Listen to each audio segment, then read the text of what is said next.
ఎవరిని బాధించకుండా చూసుకోండి. Do not hurt others. ఎవరిని బాధించినా దైవాన్ని బాధించినట్టుగా భావించండి. Whomsoever hurt, you would have hurt God alone.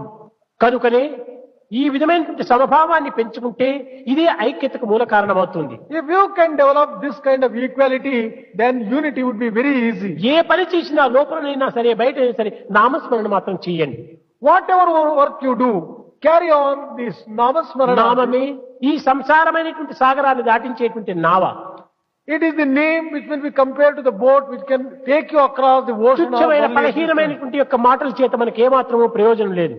Do not waste your time by merely useless words. కాలం చాలా భగవత్ స్వరూపము.